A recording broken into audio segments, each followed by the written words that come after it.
ایک حیران کن واقعے میں برطانیہ سے تعلق رکھنے والے یوٹیوبر لارڈ مائلز کے وہ ایئرپورٹس جو 1 سال پہلے دبئی کے ایک ہوٹل سے غائب ہو گئے تھے، پاکستان کے شہر جہلم سے برآمد ہو گئے ہیں۔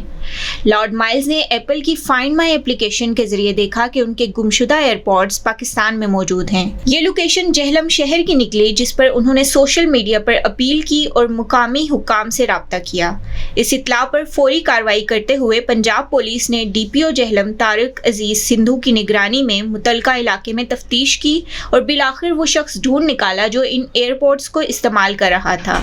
پولیس کی محنت اور شفاف رویے کے باعث ایئرپورٹس باعزت طور پر واپس کیے گئے۔ ان کے آئی پوڈس جو تھے یو اے ای میں، یہ وہاں گئے تھے اپنے وزٹ پہ اور یہ وہاں اپنے ہوٹل میں بھول گئے تھے۔ وہاں پہ یہ آئی پوڈس جو تھے وہ ایک انڈین نے وہاں سے چرا لیے اور پھر لیٹر آن انہوں نے کسی پاکستانی کو فروخت کر دیے، جس کا کہ تعلق ضلع جہلم سے تھا۔ اس کی انہوں نے جب لوکیشنز لے کے ٹریس کرنا شروع کیا تو انہیں پتہ چلا کہ ان کے آئی پوڈس جو ہیں وہ اویلیبل ہیں پاکستان جہلم میں، جس کے لیے نہ یہ ہمیں جانتے تھے نہ ان کا ہمارا کوئی کنیکٹ تھا، لیکن انہوں نے سوشل میڈیا پلیٹ فارم استعمال کرتے ہوئے اپنے ٹویٹس اور اپنی یوٹیوب ویڈیوز کے ذریعے اس بات کی توجہ دلائی پاکستان پولیس اتھارٹیز کی طرف کہ میرے آئی پوڈس جو ہیں یہاں جہلم کے علاقے میں موجود ہیں، لیکن مجھے یہ نہیں پتا ایگزیکٹ وہ کس آدمی کے پاس ہیں، صرف میرے پاس تو اس کی سمپل لوکیشن ہے۔ دیکھا جائے تو یہ بہت مشکل کام تھا، کیونکہ اس میں نہ کوئی پن پوائنٹ لوکیشن تھی، نہ کسی ہمیں آدمی کا پتہ تھا کہ یہ کس کے پاس ہو سکتے ہیں۔ لیکن چونکہ یہ ہمارے ملک میں ان کی امانت موجود تھی اور اس کے لیے یہ بہت کیوریس بھی تھے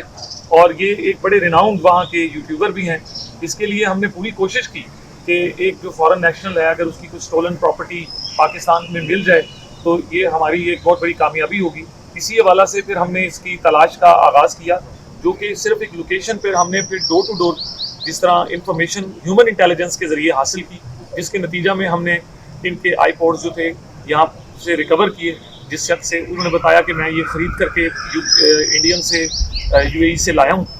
لیکن بہرحال ہی واز کائنڈ انف، انہوں نے کہا کہ چونکہ یہ ہمارے بیرون باہر کے ملک کے مہمان کی امانت ہے، لہٰذا ہم یہ ان کو بڑی محبت سے لوٹانے کو تیار ہیں۔ وہ ہمارے پاس پاکستانی شہری یہاں آئے، انہوں نے ان کے آئی پوڈز ان کی امانت ہمیں دی۔ ہم نے ان سے انہی کے جو ٹویٹر اکاؤنٹ ہے، ہینڈل ہے، اس کے ذریعے ان سے رابطہ کیا۔ We didn't have his phone number, ہمارے پاس ان کا کوئی نمبر، کوئی ریفرنس نہیں تھا،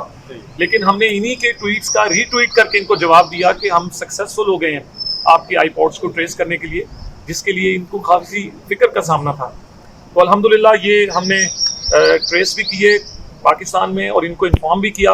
اور یہ اتنی محبت کے ساتھ کامیابی اور خوشی کو منانے کے لیے بھی، اور یہاں پاکستانی اتھارٹیز کا بالخصوص inspector general of police doctor Usman Anwar کا شکریہ ادا کرنے کے لیے یہاں آئے ہیں کہ پنجاب پولیس نے، جس کے وہ کمانڈر ہیں، انہوں نے بڑی کامیابی کے ساتھ ان کے آئی پوڈس کو ڈھونڈا ہے اور ان کے ہینڈ اوور کیے۔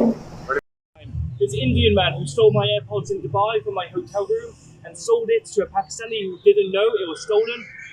This man is a bad man and he's facing justice now. But the real justice was done by the police department. God bless the people for following the story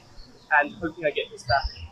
lord miles نے Pakistani police کے کردار کو سراہتے ہوئے ان کا شکریہ ادا کیا اور کہا کہ پاکستان کی پولیس نے جس ذمہ داری سے کام کیا ہے وہ واقعی قابل تعریف ہے۔ یہ واقعہ نہ صرف جدید ٹیکنالوجی کی افادیت کو ظاہر کرتا ہے بلکہ پاکستان میں قانون نافذ کرنے والے اداروں کی پیشہ ورانہ مہارت کا بھی منہ بولتا ثبوت ہے۔